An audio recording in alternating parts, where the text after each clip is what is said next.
bienvenidos a un nuevo episodio del Club Selecto. El día de hoy estamos con Juan David Acevedo, el bicampeón mundial de futsal. Juan, ¿cómo estás? Juan, un gusto poderlo saludar, muchas gracias por la invitación, muy bien, gracias a Dios. Juan, bueno, vamos a empezar pues por lo básico. ¿Cuántos años tienes? ¿A qué te dedicas en este momento? Una presentación básica.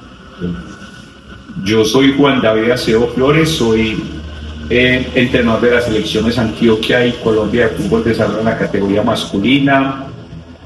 Soy profesor universitario, trabajo dictando clases en un pregrado de gestión deportiva en la UNAD, metodólogo, líder deportivo en diferentes ámbitos y muchas cosas más que iremos pues como hablando durante este podcast. Excelente, Juan. Juan, bueno, ahorita pues he estado mirando que tú eres entrenador desde los 17, 18 años. Uh-huh.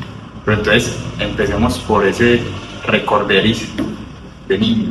¿Cómo fue ese ingreso al futsal? ¿Cómo fue que empezó ese amor? Bueno, yo creo que parte de la base de como le sucede a la mayoría de niños y niñas hoy en día, de los primeros juguetes que tuve en la infancia fue un balón.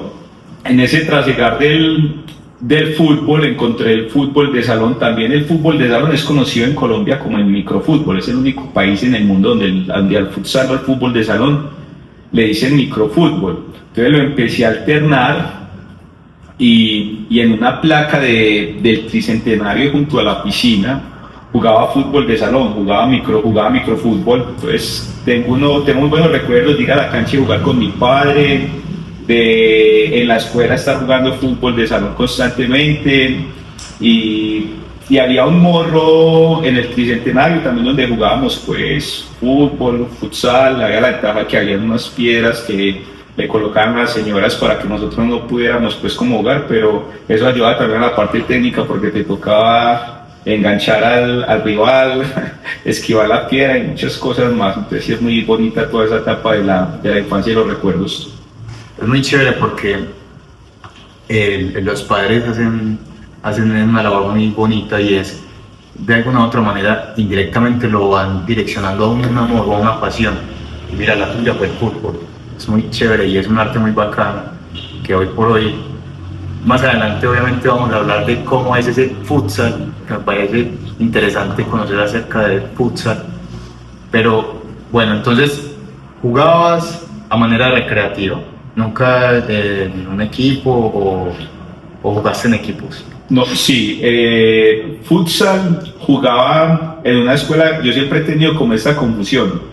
Proyección 2000, sí, hay uno que llama, es que creo que hay un equipo de fútbol en Sabaneta que llamaba como Visión 2020, por ahora Proyección 2000, si no me equivoco, el equipo se llamaba Proyección 2000, y sí entrenábamos y competíamos contra equipos como del área metropolitana. Pues como aspecto muy interesante en relación a la parte deportiva, que es un vacío que seguimos teniendo hoy acá en Medellín, que casi no hay clubes de fútbol de salón, pero hay muchos equipos y muchos lugares donde se juega, pero tenemos que fortalecer ese aspecto. Total. Juan, entonces, ¿jugaste hasta qué edad más o menos? Bueno, esa parte es muy interesante. Yo creo que yo hago parte del 1% de la población colombiana, de que no dice que voy a jugar fútbol por rosca o porque lesionó. Yo pienso que la mayoría de hombres siempre dicen que no llegó profesional por rosca o porque se lesionó. No, yo jugué fútbol y futsal hasta que me acuerdo pues como competitivamente, que estaba en el colegio por ahí, 10º, 9º grado, bueno 11.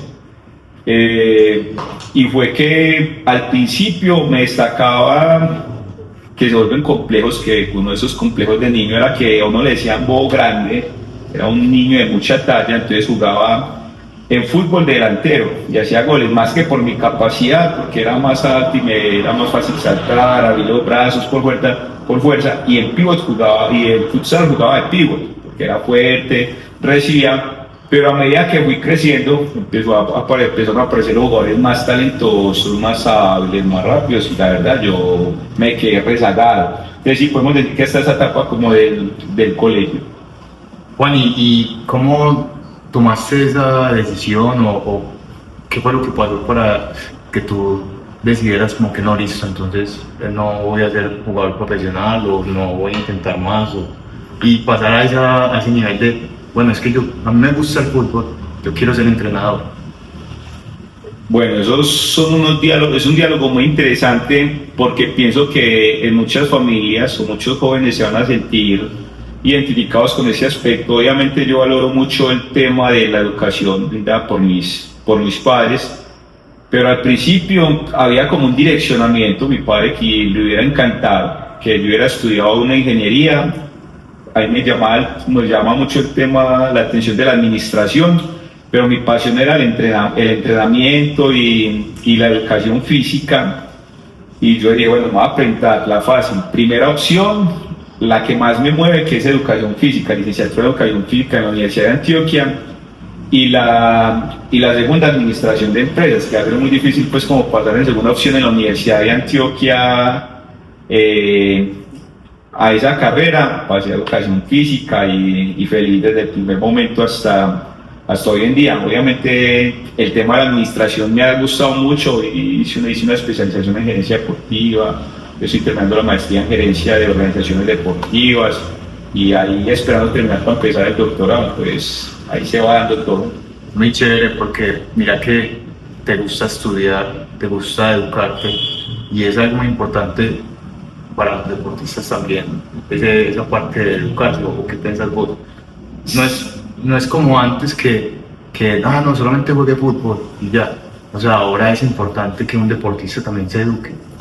Es muy importante ese aspecto. Hoy en día, pues hago un paréntesis, obviamente pues la respuesta sí es fundamental el tema del estudio y más ese dualismo en la parte del deporte, más que todo competitivo, y la educación. Hoy yo como docente de la Universidad Nacional Abierta de Distancia, en el pregado de gestión deportiva, uno de los aspectos que a mí más me ha llamado la atención y me genera mucha felicidad es ver deportistas como Samuel Velázquez, el que era lateral de Nacional, está jugando en el Tolima, Estupiñán, el que jugó en Francia, en Inglaterra, hoy está en México, Chungar, arquero de Medellín, Jonathan Marulanda, el que era lateral del Cali, algunos compañeros del cuerpo técnico de Gamero de Millonarios, deportistas de Santa Fe, de todos los clubes.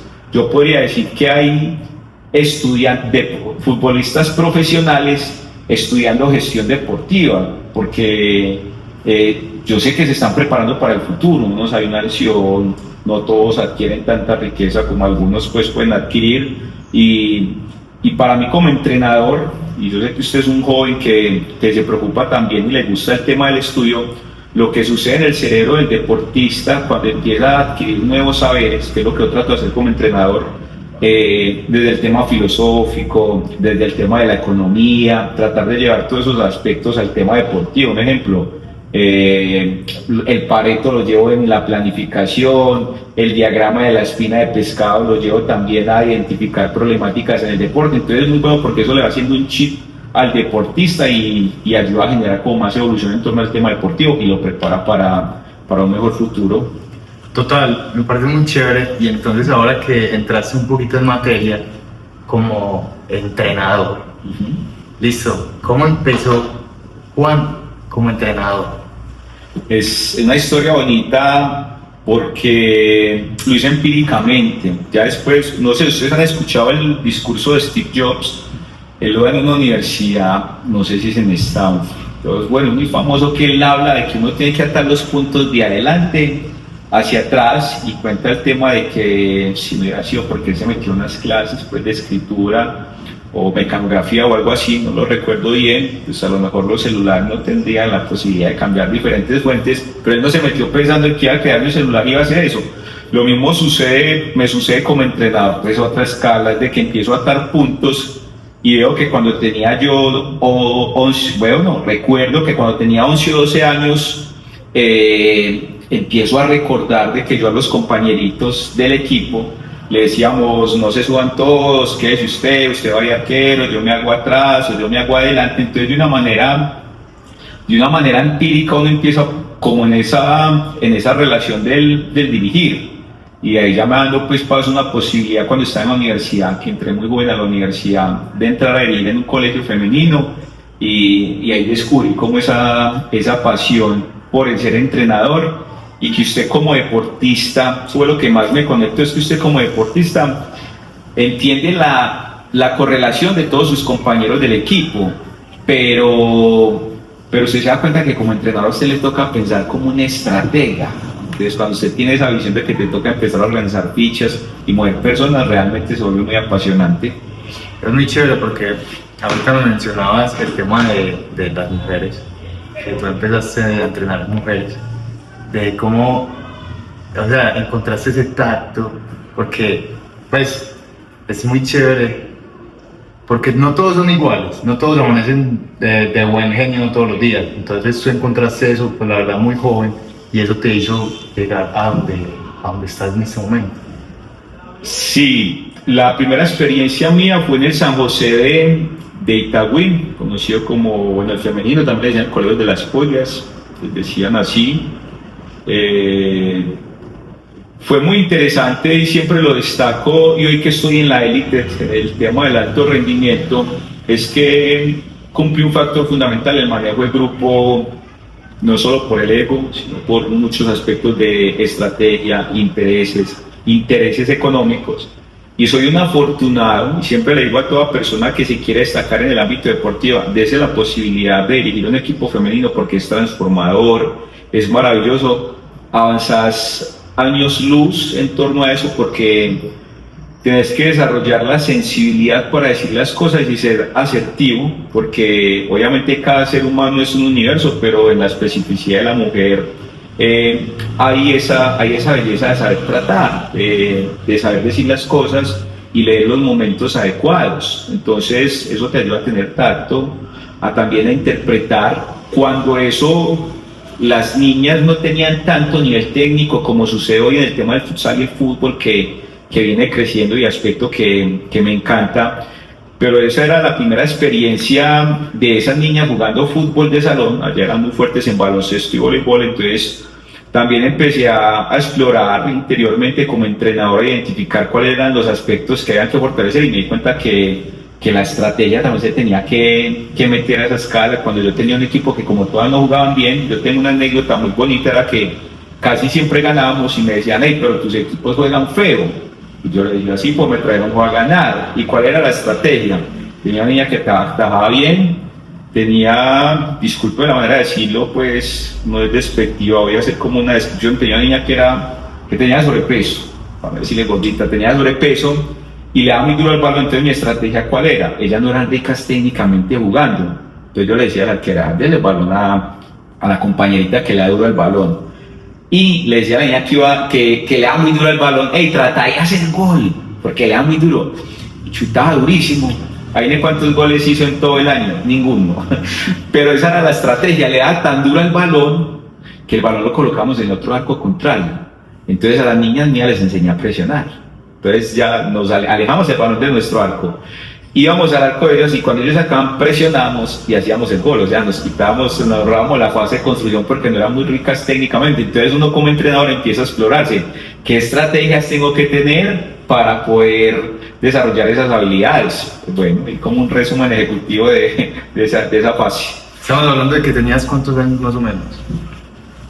Yo le calculo por ahí como en ese trasllegada cerca de los 20 años, ya estaba muy cerca de los 20 años, alternaba el tema, y también algo muy bueno, que alternaba el tema de la universidad, que también es un aspecto fundamental para los entrenadores, la pedagogía. Hice la licenciatura en educación física, entonces la pedagogía cumple un factor determinante en la enseñanza de cualquier saber y la experiencia práctica con las niñas. ¿Por qué digo eso?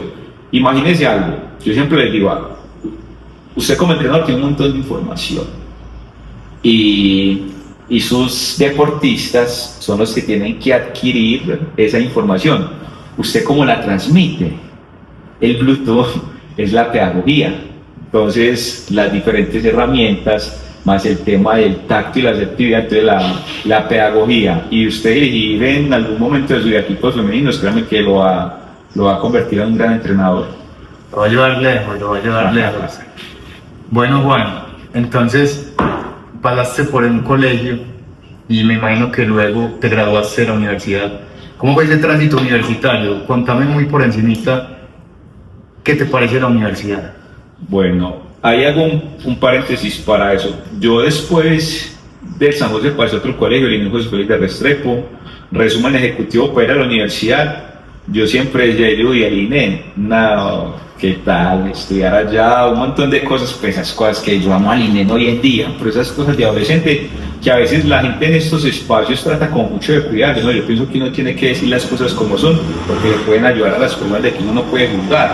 Para mí el INE fue transformador, de ahí saqué grandes jugadores, un montón de deportistas, los equipos que más me llevan a la vida y me llevan a la selección Antioquia.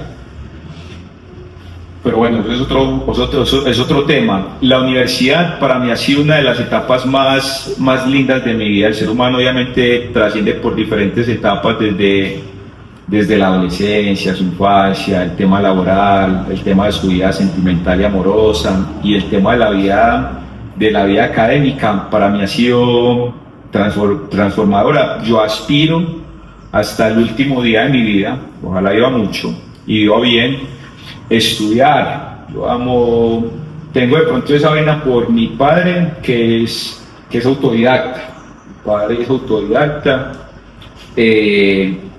mi madre es una mujer muy sensible, entonces combino esa parte de la sensibilidad y ser autodidacta y el amor por el estudio. Y el estudio no solo lo digo desde la universidad. Soy feliz hoy que estoy terminando la maestría y no a la hora de empezar el doctorado. Amo leer, digamos, los libros, el constantemente estar leyendo artículos, el estar consultando un montón de cosas. Hay una frase muy linda en torno al tema del estudio y los libros, es que usted puede ser inmortal hacia atrás, puede leer todo lo que quiera hacia atrás. Entonces, para mí es muy significativo el tema de la universidad y la academia me emociona mucho. Juan, hubieron momentos de fracaso universitarios que, no sé, te hayan puesto a dudar tu carrera. Sí, al principio yo no pasé en la Universidad de Antioquia la primera vez que me presenté. Fue muy duro porque estábamos pasando una etapa muy dura en la parte personal. Mi papá venía de quebrarse, de tener pues de ser el jefe de taller, de tener un taller y un gran negocio. Se quebró de buena gente. Y todo se juntó, porque también era yo graduarme y pasar a una universidad. ¿Y cuál fue la respuesta? Si usted quiere estudiar, tiene que pasar a una universidad pública, por una universidad privada no tenés. Entonces uno no quedarse quieto. Yo pienso que lo peor que uno le pueda pasar en la vida, después de las adversidades, es quedarse quieto, encerrarse a llorar, encerrarse a la adversidad. La primera sugerencia es que te abras al mundo y buscas como unos lugares seguros y dialogarlo con la familia o con los amigos. A veces no le da pena con la familia, pero sí con los amigos. Una de las situaciones al no pasar a la Universidad de Antioquia fue muy frustrante en esa primera oportunidad, porque yo entonces, si yo no, ¿qué voy a hacer? Ya me gustaba estudiar, entonces me metí a un centro técnico en el centro que no le voy a hacer publicidad, pero allá estudié análisis y programación de computadores. Y me gustaba mucho porque era el tema binario de 0-1 y programación, y eso también hizo un clic en mi cabeza y seguir insistiendo. La vida siempre ha sido una carrera de resistencia. Muchas veces para mí el fracaso o la adversidad es igual que la ansiedad. Si usted la sabe direccionar, es transformadora, pero si no buscas ayuda y te dejas absorber, pues puede llegar a un declive y puede ser devastador para tu vida. Juan, para un deportista que ha tenido fracasos, tú como entrenador, ¿cómo puedes aconsejarlo o cómo puedes direccionarlo de alguna u otra manera? ¿Cómo él mismo se puede direccionar? Yo tuve grandes profesores. Como entrenador soy un afortunado de haber tenido profesores que fueron extremadamente psicorrígidos y otros extremadamente flexibles. Igual yo no me considero tibio ni la comida, pero sí pienso que uno tiene que tener no término medio, sino ser asertivo y hacer, bueno, es que empiezo acá a hablar, se me empiezan a decir un montón de cosas y se me viene el tema de la prudencia y desde Maquiavelo que dice que la prudencia no es inacción sino saber actuar de la forma indicada dependiendo de la situación. Eso es el entrenador, saber actuar de la manera indicada en el momento indicado. ¿Y a qué me refiero a eso? Los deportistas están expuestos a muchos momentos de frustración y de fracaso. Ejemplo, un torneo de barrio o cualquier torneo lo hacen con 16 equipos y nomás uno es campeón. Entonces, digámoslo, pues, pongámoslo fácil en números. 10 equipos, solo tenés el 10% de posibilidad de quedar campeón, entonces está muy expuesto al fracaso. Como un entrenador, si estoy en la parte formativa, yo la invitación que hago es que los demás colegas y las demás personas que no enfoquemos siempre el éxito a los aspectos cuantitativos, o sea, goles, o sea, títulos, medallas, sino que lo hagamos de manera cualitativa, es que así también tenemos que construir campeones. Nosotros estamos vemos una manera de fracasar constantemente en el ámbito deportivo. No, marcas mejor, has desarrollado más habilidades de la parte técnica, interpretar mejor el juego, jugar más tiempo, mejoras en la parte física, o hay un montón de herramientas tecnológicas, estás saltando mejor, son más potentes, son más veloz, son más resistentes. Entonces hacer un paquete de otros aspectos y no meterle mentiras. Es la mejor sugerencia que yo puedo hacer, no meterle mentiras al deportista. A través del tiempo he aprendido que es muy duro porque muchos deportistas se presentan a la selección Antioquia y constantemente nos toca decirles no, pero pienso que tiene que basarse en dos aspectos. El primero es ser muy honesto con ellos y el segundo, hacerlo con corazón, con transparencia y con respeto, porque la manera en que usted le dice las cosas a ellos puede generar frustraciones y si quiere estar en el ámbito competitivo, pues le tocará muchas veces soportar eso. Eso cumple un factor fundamental, es el tema de construir una gran mentalidad. Juan, para vos, ¿qué es el tema de la disciplina? ¿Qué significa disciplina? En este momento donde ya muchas personas hacen deporte y que ya para conseguir un físico, o sea, se requiere disciplina. Sí, para mí la disciplina es la constancia pese a las diferentes variables que puede tener la vida y la cotidianidad. En el ámbito deportivo, ir a entrenar pese a ciertas circunstancias. En el ámbito laboral también o en el tema de innovación y emprendimiento, pese a las adversidades y a las dificultades, estar ahí. Entonces, la clave de la disciplina sí es algo muy trillado, pero es la constancia, moverse constantemente, estarse moviendo.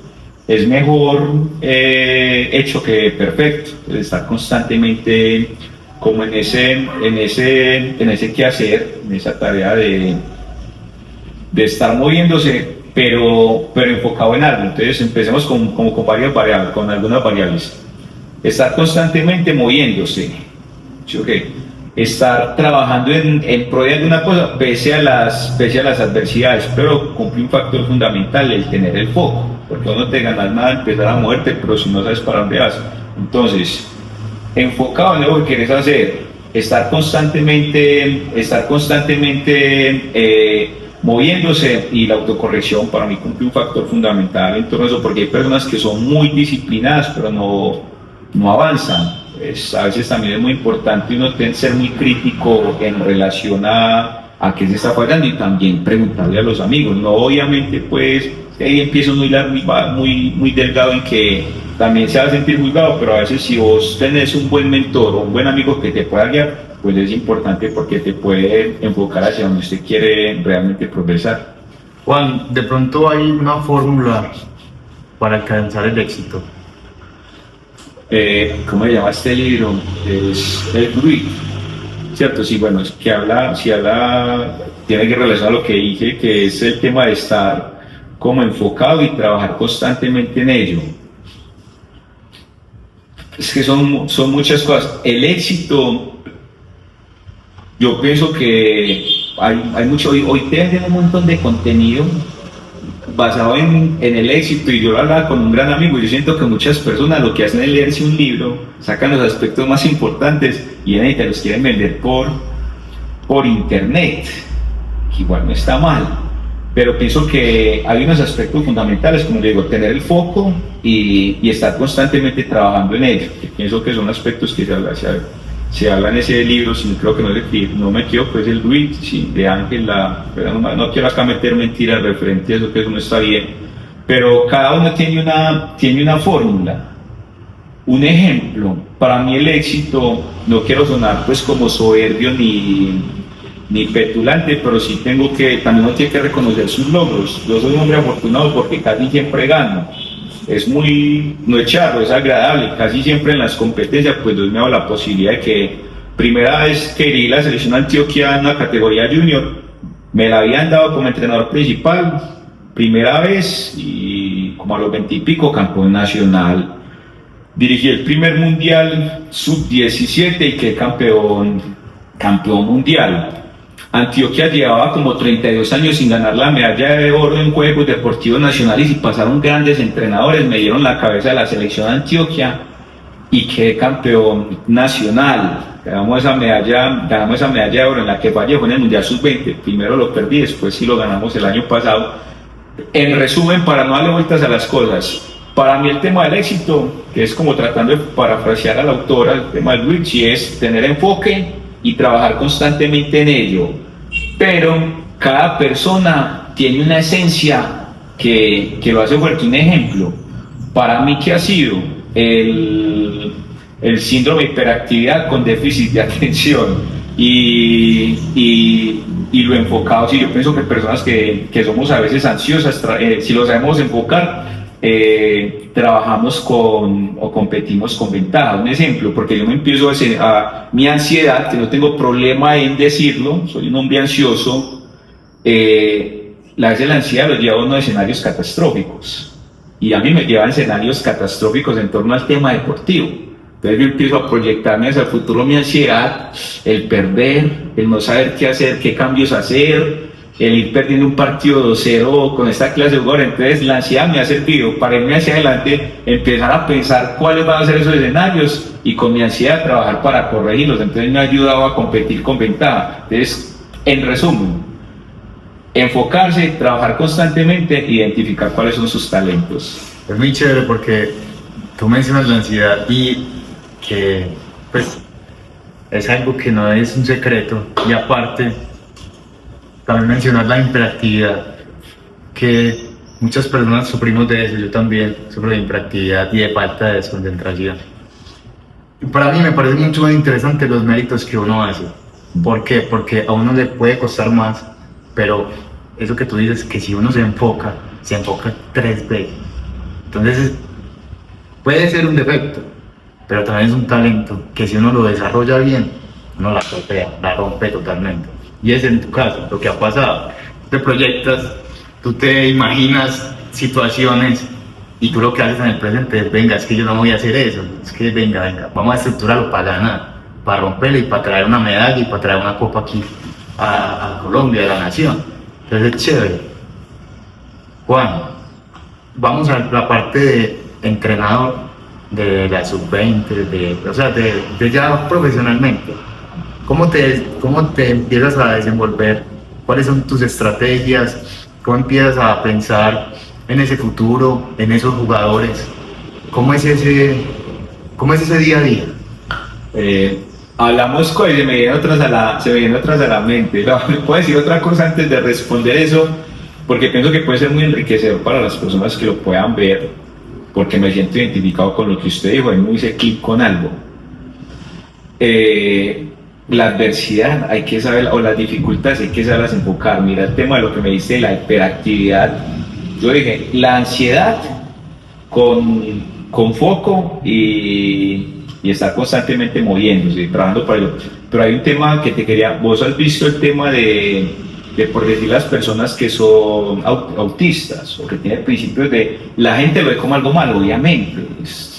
Sí, obviamente tiene una condición, pero por ahí estos días hasta el video de un motociclista, y las personas que son autistas tienen una ventaja para competir, que tienen un exceso de foco, están enfocados en esa acción. Entonces a veces la sociedad los encasilla en unas condiciones que tienen un montón de problemáticas, pero para mí la ansiedad me ha servido para prever un futuro catastrófico en el ámbito deportivo y poder trabajar para corregir eso y ganar. Pero también un autista, si tiene un superfoco y es disciplinado y es talentoso y tiene un objetivo, pues también le puede servir en torno a ello. Bueno, ahora sí, el tema de la selección.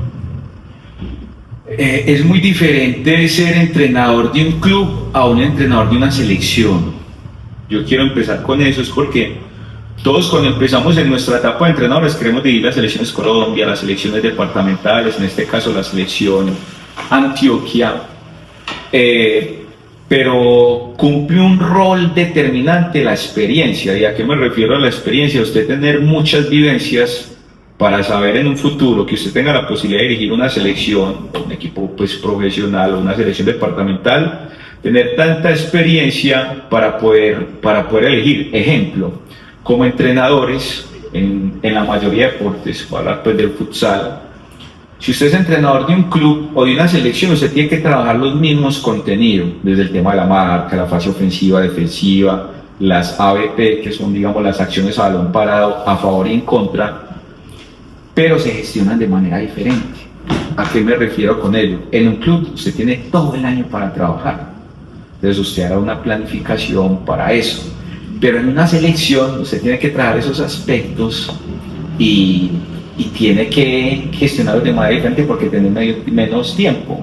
Pues usted, las selecciones Colombia a veces tienen unos microciclos en etapas muy cortas. Ahí es donde yo saqué ese principio de Pareto, identificar cuál es el 20, pues el 80-20, pues ese 20% que tiene un gran impacto a comparación de un club. Entonces esa etapa de entrenador pienso que es determinante. Usted llenarse experiencia, dirija clubes, dirija equipos, dirige diferentes categorías, prepárese y aprenda, haga retroalimentaciones, tenga mentores para que en un futuro que tenga la posibilidad de estar en la élite, pues no la embarre y aproveche la oportunidad. ¿Cómo es ese acercamiento o cómo es ese guiar de los deportistas profesionales? Porque tú mencionaste al inicio el tema de los egos. ¿Cómo es ese manejo en los camerinos? No sé si podemos buscar un poquito de tema. Sí, un complemento a la parte introductoria que digo que es muy importante el dirigir equipos femeninos en las primeras etapas o en algún momento de la vida. Usted que sé que es un hombre de ciencia, que le gustan los artículos, yo baso mucho pues como el tema de, no todo lo baso tampoco en la ciencia, porque no todo está escrito y no todo está dicho, pero hay un artículo muy, digamos, viejo para como hoy en este mundo hoy en día con tanta velocidad, no sé si lo han leído, es de Daniel, se llama Coleman, si no me equivoco, Daniel, el tema de liderazgo. Él tiene un artículo de Harvard referente al liderazgo y el manejo de ego y esos aspectos nace mucho desde el liderazgo. Él habla como de 6 tipos de liderazgo, un aspecto del coercitivo, el afiliativo, el familiar. Entonces, para uno ser un gran entrenador es sinónimo de liderazgo. Y ese liderazgo él habla de que el éxito, tanto en el ámbito pues hoy en día como entrenadores, pues lo hablan en el mundo empresarial, en diferentes entornos de ese artículo, es usted tener la capacidad de actuar mediante diferentes liderazgos, no sesgarse solo en unos, como el coercitivo, se hace lo que yo digo, como yo lo digo y cuando yo lo digo. No, usted como entrenador tiene que tener esos momentos donde usted tiene que tener ese tipo de liderazgo, pero también usted como entrenador tiene que tener otro tipo de liderazgo como el democrático, el preguntar, venga, ¿ustedes qué consideran que es con ese equipo con el que vamos a jugar? Lo presionamos, lo esperamos, jugamos con este jugador, no jugamos con este jugador. Y entonces habla que el éxito de los líderes es de que tiene varios estilos de liderazgo. Un ejemplo con ese democrático, que a veces muchos entrenadores por generar empatía trata de generar como ese liderazgo democrático de preguntarle a los deportistas. El problema de ese tipo de liderazgo es que cuando vos te excedes en él y siempre lo haces, perdes credibilidad porque estás delegando la responsabilidad en otras personas. Entonces pienso que obviamente la experiencia, el tacto, pero el liderar y el prepararse. A los deportistas les gustan mucho las narrativas y las historias, entonces el constantemente usted estar leyendo también te ayuda a tener narrativas, historias y argumentos para poderles como dibujar un mapa hacia donde ellos quieren llegar. Juan, para vos, ¿qué se ha sentido estar dirigiendo un equipo que lo puede ver muchas personas? Pues como el caso del año pasado en la sub-20. O sea, ¿qué se siente eso? Porque también puede sentirse presión, o ya estás acostumbrado pues, o qué se sintió ganar. O sea, cuando tú viste, es que no, es que gané. O sea, es que llegué a estos pelados y mirar reconocimiento. Pues, ¿qué se siente?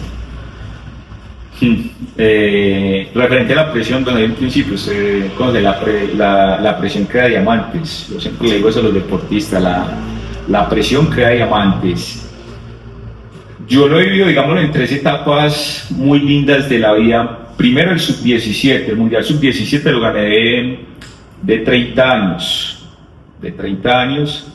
Y yo lo he dicho, son por ahí los 18 segundos más felices de mi vida, pues además de también el nacimiento de mi hermana, pero en el ámbito deportivo, estos momentos más felices de mi vida, los recuerdo, porque cuando miré el tablero faltaban como 10 segundos, más como los 8 segundos que salí como un loco corriendo por todo el Coliseo en Encarnación, Paraguay en el 2016, eso hermano, yo siempre le he dicho que si a mí me dice que tengo que trabajar otra vez 5 años seguidos, llueva, truena, relampaguee, lo que pase, para sentir esos 18 segundos, yo estoy dispuesto a trabajar otra vez toda una vida para sentir eso. Es que se siente, es algo que uno no puede escribir, créeme. El segundo fue esa medalla de oro también, fue a nivel local, pero para mí era muy significativo, obviamente desde el ego del entrenador, es que ningún entrenador antioqueño en la categoría masculina lo haya conseguido y no lo ha conseguido al día de hoy. Entonces pues también el ego también cumple un factor fundamental si lo sabes direccionar. Fue muy satisfactorio porque fue la selección Antioquia que no tenía tantas figuras, porque es que por la selección Antioquia han pasado de futsal tan grandes jugadores top, los número 1, y en esa selección que dirigí yo, una selección de obreros, pero pues muy cohesionada esa selección, una familia, terminamos ganando juegos nacionales. Y la última fue la del año pasado, esa etapa de ganar el Mundial Sub-20. Fue muy lindo porque yo venía, la gente hablando más de lo que gana, a mí también me gusta hablar de que uno perdió. Yo perdí un mundial en el 2018 sub-20, donde tenía una seguridad y una confianza y a lo mejor un ego porque venía ganándole a todo el mundo a nivel nacional, y la vida me sacudió y me dijo no, pierda de local y con un coliseo con más de 12.000 personas. Eso es muy duro, eso es muy duro de asimilar, pero también me sirvió, como le decía ahora, como la gasolina, porque me demoré cerca de 5 años trabajando en pro. Tengo que tener la revancha y tengo que buscar ganar, y la ansiedad me ayudaba a pensar en esos escenarios catastróficos y hay que trabajar, y para mí fue muy significativo porque yo tenía tanta confianza que teníamos que ya trabajo para ganar que dije, empeño lo que sea, vendo lo que sea, vendo los carros, lo que sea, voy con mi papá, mi mamá y mi hermana, vamos a quedar campeones y ellos tienen que estar allá. Y ellos no querían, nada, te vamos a entretener. Y yo digo, yo que no me perdonaría en la vida ganar y que ustedes no estén, porque es que ustedes han hecho parte del proceso. Entonces eso era como el top 3, es muy bonito porque fue familia y muy agradecido con Dios. Y hubo algo que me preguntaste y no te lo respondí inicialmente, pero lo voy a complementar. El representar a un país me parece tan lindo. Yo soy un hombre que poco lloro, a veces se lo manifestaba a mi hermana y yo me gustaría llorar más, porque en los momentos de mi vida que he llorado, le hago la invitación, es que los hombres también lloramos, y ese machismo y ese montón, no, es que la sensibilidad es fundamental y por eso no vas a perder tu hombre ni nada. Eso, el llorar es transformador, y yo a veces digo, pues madre, casi no lloro, si yo siento que a veces cuando lloro me oxigeno, pasa un montón de cosas, me tranquilizo, pero en los momentos en que a mí se me vienen las lágrimas obviamente a los ojos, que se me vienen las lágrimas, es cuando me pongo la mano en el pecho y canto el himno de Colombia, porque yo siento que somos la representación de miles de colombianos, y me imagino a las personas, y no quiero sonar populista, porque los entrenadores tenemos discursos muy populistas, en el campo, con esos niños que tienen tantos sueños, pero yo sí me los imagino porque los he vivido, porque el fútbol de salón es del barrio, es de los pueblos, es de las ciudades, para mí es el deporte nacional. Entonces me genera mucho orgullo porque estoy representando realmente el pueblo colombiano. Para mí eso es muy significativo y empiezo también a pensar el recorrido de cómo me ha tocado duro en la vida para llegar ahí y que estamos representando un montón de sueños de muchachos. Para mí eso es muy lindo y es una responsabilidad, pero hay que prepararse bien. Juan, ¿qué se viene ya después de haber cumplido ese sueño de ser campeón mundial, nacional? ¿Qué se viene como entrenador o qué se viene en tu vida? ¿Qué sueños o qué metas, no sé, algo como que quieras compartir? Bueno, no, unas cosas lo que uno planea y otras es lo que el más grande, el más importante en mi vida Dios define para uno. Imagínate, yo estaba esperando otro proyecto desde la parte gerencial y deportiva. Te voy a contar la anécdota porque este sí me da ruedas para responderme, pero me gusta dar contexto para que de pronto las personas que lo vean pues les ayude y se pueden sentir identificadas. Y la vida no me dio eso, sino que me dijo: ¿cómo se va a retirar de ser entrenador? Vas a buscar un tema administrativo si tenés un mundial al frente. Y bueno, la vida me dijo: no, el mundial, y quedamos campeones mundiales. Y a veces pues si Dios es el que manda y siempre creyente de que Él me guía el camino de buena manera, yo hoy tengo en mi foco dos cosas. La primera, y le digo con total seguridad, yo quiero cerrar mi ciclo de entrenador joven. Quiero ser un señor de 70, 80 años que es digno y es lindo, me parece lindo en una cancha, pero quisiera cerrar ese ciclo de entrenador ganándome el Mundial Mayores, que muy posiblemente va a ser en el 2027 en Colombia. Quiero ser el entrenador de esa selección Colombia y quiero ser el primer entrenador en ganarse 3 mundiales en diferentes categorías, sub-17, sub-20 y mayores, y quiero trabajar para ello. Estoy convencido de que tenemos con qué sueño, con ser campeón mundial en la categoría mayores. Y quiero empezar a ayudarle a la población colombiana, pero en torno al tema deportivo. ¿A qué me refiero? A que más niños y niñas hagan sus sueños realidad. ¿A qué? Quiero ayudarles a que sean campeones mundiales, quiero ayudarles a que a través del deporte puedan cumplir sus sueños. Entonces me veo como en puestos de liderazgo en torno al tema deportivo, puestos de liderazgo donde pueda ayudar. Acabo de montar una corporación con mi hermana, queremos ayudarle a los niños y a las niñas a ganar, a que salgan adelante. Entonces tengo pues como esa obsesión, ganarme ese mundial mayores y empezar pues también como a ayudarle a las personas a ganar, porque tengo una gran amiga, Manuela, que trabaja por la población y que me parece muy bonita la labor que ella lo hace desde muy joven, Manu, desde el liderazgo, obviamente ya político. A mí me gusta el tema deportivo, pues quiero ayudarle a la población y sé que con el deporte uno puede cambiar vidas. Es totalmente cierto y me parece muy bonito que te nazca desde niños, o sea, porque es que lo que tenemos que hacer hoy por hoy es cambiar desde niños, porque estamos viendo un paso en los adolescentes y en esta juventud que, o sea, están como primero las drogas, y eso desencadena otras cosas, eso desubica, eso genera más ansiedades, más depresiones. Y es muy lindo ese proyecto de vida que tenemos. Juan, y se lo pongo de esta manera. Vamos a meter política a esto. Muchas veces las personas van por a mí me gustan mucho las analogías. Van por los votos de las personas cuando las necesitan. Pero hay personas que no tienen que estar en esos puestos de poder ni elección popular para que le ayudemos a la población. Siempre nos quejamos de eso. Ay, que mira, qué montón de droga. Ay, qué montón de inseguridad. Ay, qué montón de gente aguantando hambre. Y yo les pregunto, ¿y qué estamos haciendo para cambiar eso? Entonces yo me puse una tarea.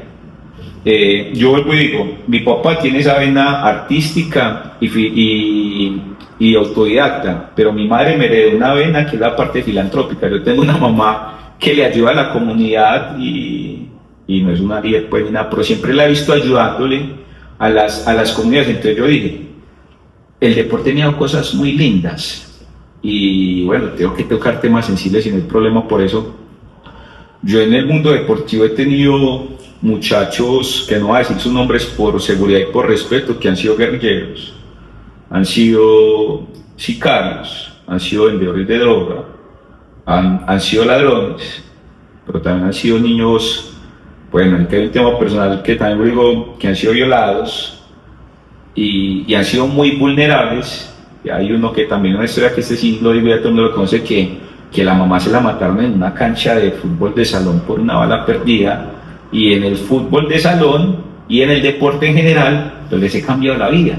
Esos muchachos ya ganan dinero, conocen diferentes países, han estudiado a través del deporte. Entonces cuando yo digo, si encontré una manera a través del deporte de contribuir a la sociedad, pues imagínate que toda la población que diga, hay un montón de gente con hambre, hay un montón de delincuencia, hay un montón de problemas de drogas, pero si entre todos empezamos a sumar, como hoy tenemos que sumar para cambiar el país, de esto que estamos viviendo tan terrible, con esos dirigentes que tenemos, pues entonces también empecemos en diferentes facetas a ayudar. En eso es lo que me quiero pues como enfocar.